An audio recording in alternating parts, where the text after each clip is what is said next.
चलो hey guys, कैसे हो?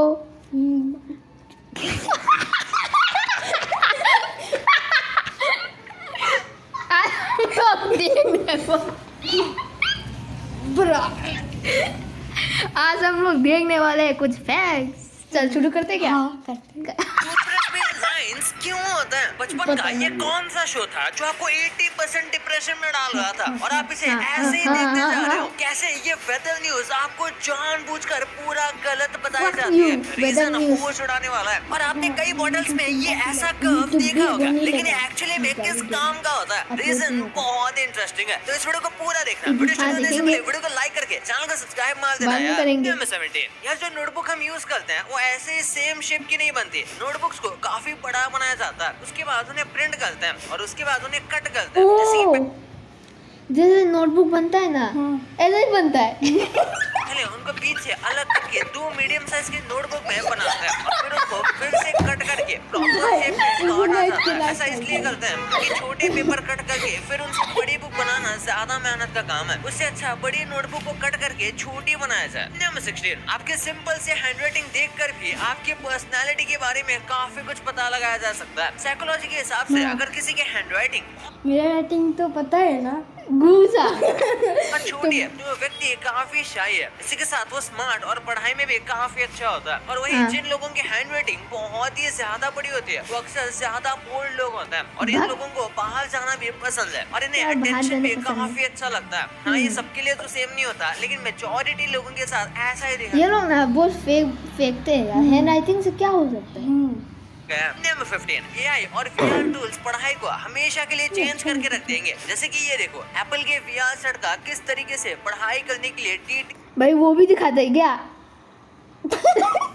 डिटेल में यूज हो रहा है। इतना ज्यादा डिटेल में हार्ट की स्टडी शायद ही कर पाएगा। यहाँ पर हर एक चीज का 3D मॉडल के जरिए एकदम ही बारीकी से देखा जा सकता है और माना ये चीजें YouTube पर भी मिल जाएंगी, लेकिन स्क्रीन पर देखना और VR हेडसेट में देखना बहुत डिफरेंस क्रिएट करता है। नंबर 14 जापान में खाने के सबसे अजीब वर्जन मिलते हैं। यहाँ पर तो लेस के भी अजीब अजीब वर्जन है, जैसे की ऑक्टोपस फ्लेवर। फिर एक बार क्या भाई, ऑक्टोपस फ्लेवर?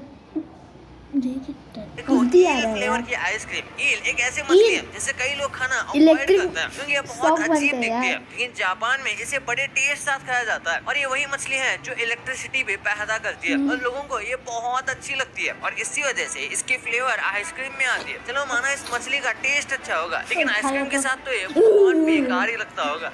खाएगा तो ना 100% वोल्टेज वाला करंट लगेगा यार। कई बार तो सर्वे के हिसाब से ये पता चलता है कि इंडियन टेलीविजन शोज जो हैं वो सबसे ज्यादा डिप्रेसिंग शोज में से एक है और इसी वजह से 80% से भी ज्यादा कॉलेज गोइंग स्टूडेंट्स टेलीविजन को देखते ही नहीं। और ये सेम बात फॉरेन बच्चों के लिए नहीं है। फॉरेन में कई ऐसे शोज आते हैं जो कि सारे एज ग्रुप के लोग बैठकर एंजॉय कर सकते हैं, लेकिन वही हमारे टेलीविजन डेली शोज काफी ज्यादा डम्ब और बिना प्रॉपर स्टोरी लाइन के होते हैं। नंबर 12 नेक्स्ट आने वाले अप्रैल 8 को आप बिल्कुल भी मिस नहीं कर सकते क्योंकि ऐसा मौका बहुत खुश हुआ।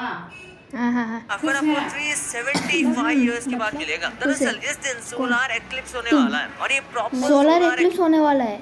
कब? 8 को एक्लिप्स होगा, जिसकी वजह से दिन में आपको थोड़े पल के लिए अंधेरा देखने को मिलेगा। टेम्परेचर डिक्रीज हो जाएगा और जो एनिमल्स हैं वो भी थोड़ा मूडी एक्ट करने लगेंगे। बेसिकली आपको ऐसा कुछ देखने मिलेगा जो आपने पहले कभी नहीं देखा होगा, तो इस चीज को गलती से भी मिस मत करना। हाँ, लेकिन इस टाइम के हिसाब से हो सकता है वर्ल्ड के कुछ पार्ट में ये उतना भी सही से ना दिखे। नंबर 11 वेदर फोरकास्ट वाले जब भी रेन होने के चांसेस बताते हैं तो उसे वो काफी ज्यादा एग्जैगरेट कर देते हैं, यानी कि बढ़ा चढ़ाकर बताते हैं और कई बार तो ये थोड़ा फेक भी बताते हैं इंक्रीज करके कि आज बारिश होने के चांसेस ज्यादा होंगे। और अगर ऐसा नहीं भी होता है फिर भी हमेशा एक्चुअल चांसेस ज्यादा ही बताए जाते हैं, क्योंकि अगर उन्होंने कम बताया और सच में बारिश हो गई तो लोग इस बात से काफी नाराज होंगे और ज्यादा बताने के बाद अगर बारिश नहीं होती तो लोग उल्टा खुश होंगे। नंबर 10 क्या आप वैम्पायर्स में बिलीव करते हो? वैसे मोस्टली लोग इसे बस माइथोलॉजी ऐसी जगह है जहाँ पर आप रेनबोज देख सकते हो। हाँ, ये इतना ज्यादा प्रेशियस होता है, लेकिन उसके बाद भी हम इन्हें लाइटली लेते हैं और कई सारी रिसर्च में पता चला है कि रेनबो को देखने से डोपामिन रिलीज होता है जिससे हमें अच्छा लगता है। नंबर 8 हमारा दिल जो कि हमारे पूरे भारी भरकम शरीर को चला कर रखता है, उसका वेट कितना होता है? वो 1 पाउंड से भी ज्यादा कम है, यानी कि ऑलमोस्ट आधे केजी का हमारा दिल होता है। हमारा दिल बड़ा दिखने के बाद भी अंदर से एम्प्टी होता है क्योंकि वहाँ पर एयर सॉकेट्स होता है और इसी वजह से वो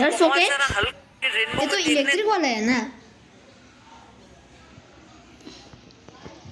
हमारा दिल बड़ा दिखने के बाद भी अंदर से एम्प्टी होता है, क्योंकि वहाँ पर एयर सॉकेट्स होता है और इसी वजह से वो बहुत सारा हल्का होता है। उसके बाद भी ये हमारे बड़े से शरीर को चाह पाता है। नंबर 7, अमेरिका के एक आदमी ने अमेरिका के बैंक के ऊपर केस कर दिया था कि इन्होंने मेरे घर को इलीगली गिरवी रख लिया है, लेकिन इन्होंने ये सही नहीं किया और कोर्ट में जाने के बाद पता चला कि ये आदमी बिल्कुल सही था और इसलिए फिर अमेरिका बैंक को इस आदमी को कंपेंसेशन देना पड़ रहा था। लेकिन अमेरिकन बैंक ने इस आदमी को फीस नहीं दी, जिसके बाद इस आदमी ने बैंक की प्रॉपर्टी को ही गिरवी रख लिया, यानी कि जहाँ पर बैंक बनना था वहाँ पर जाकर उसने कह दिया कि फीस नहीं दोगे तो ये बैंक की प्रॉपर्टी मेरी हो जाएगी। नंबर 6, कई लोग कहते हैं कि जब हम जोर से छींक मारते हैं तो हमारा दिल कुछ नैनो सेकंड्स के लिए रुक जाता है, पर ये बात बिल्कुल झूठ है, ऐसा नहीं होता। हमारा हार्ट कॉन्स्टेंटली पंप करता रहता है और इसके बीच थोड़ा सा ब्रेक तो लेता ही है कॉन्ट्रैक्शन और रिलैक्सेशन के बीच में, जो कि नॉर्मल है, जो हमारे बॉडी के सारे मसल्स करते हैं। पर उसका मतलब ये नहीं कि ये चीज छींक मारने की वजह से हुई है। छींक मारने से आपका दिल बिल्कुल भी रुकता नहीं, ये बस एक मिथ है। नंबर 5, वैसे तो मॉरली मेल और फीमेल में कोई भी ज्यादा फर्क नहीं है, पर बायोलॉजिकली काफी ज्यादा फर्क देखने को मिलता है अगर सिंपल से सिंपल चीजों को नोटिस करें तो। जैसे कि मेल्स जो है वो छोटी चीजें फीमेल के मुकाबले ज्यादा अच्छे से पढ़ पाते हैं, ये नेचुरल है। और यहाँ तक कि मेल के रिफ्लेक्सेस भी अच्छे होते हैं और वो डिटेल्स को ज्यादा अच्छे से देख पाते हैं, डिफरेंशिएट कर पाते हैं। और वही जो फीमेल है वो मेल्स के मुकाबले ज्यादा कलर देख पाते हैं, यानी कि फीमेल को कलर जितने ज्यादा डिफरेंट और ब्यूटीफुल दिखते हैं उतना मेल्स को हमेशा नहीं दिखते। नंबर 4, मध्य प्रदेश में रहने वाले एक आदमी को जेल हो गई थी और जेल में वो वोकेशनल जॉब मिलती है जिसमें आप कोई भी जॉब सीख सकते हो जो आप जेल के बाहर जाने के बाद कर सकते हो। तो उसमें इस आदमी ने प्रिंटिंग करना सीखा और उसके बाद जब इसे जेल से बाहर भेजा गया तो इसने फेक नोट्स प्रिंट करके घर पर ही अमीर बनने का प्लान किया और ये काम शुरू भी कर दिया था। This is business bro.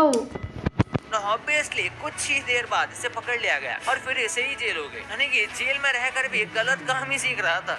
मतलब बाकी सब मछलियों से अलग शार्क्स के पास एयर ब्लैडर नहीं होते, जिसकी वजह से शार्क्स को कॉन्स्टेंटली तैरना पड़ता है सांस लेने के लिए। अगर वो स्विमिंग करना बंद कर देंगे तो वो सांस नहीं ले पाएंगे, यानी कि वो पानी में डूब के मर सकते हैं और इसीलिए उन्हें कॉन्स्टेंटली अपने आप को फिगल करते रहना पड़ता है। हाँ, इसलिए उन्हें सोते हुए भी स्विम करना पड़ता है। नंबर 2, आपने देखा होगा कि कई सारे बॉटल में इस तरीके का एक कर्व दिया जाता है और ये बस डिजाइन नहीं है, इसका काम होता है। सबसे पहले जब बॉटल को फ्रिज में रखा जाता है तो कुछ बॉटल में वाटर कंटेंट ज्यादा होता है, ऐसे में वो फ्रीज होने पर एक्सपैंड हो जाते हैं। तो ऐसे में अगर ये कर्व नहीं दिया जाएगा तो एक्सपैंड होने पर बॉटल्स टूट सकती हैं और ये कर्व एक्चुअली में बॉटल को ज्यादा स्टेबल और मजबूत बनाता है। और इसके बाद एक काम ये भी है कि इसे हाथ में पकड़ना ज्यादा आसान हो जाता है। ये डिजाइन ग्रिप के लिए ज्यादा अच्छा होता है और इसे आप ये ना जो हम लोग क्या बोलते हैं जो धोते हैं ना, भीम जानता है,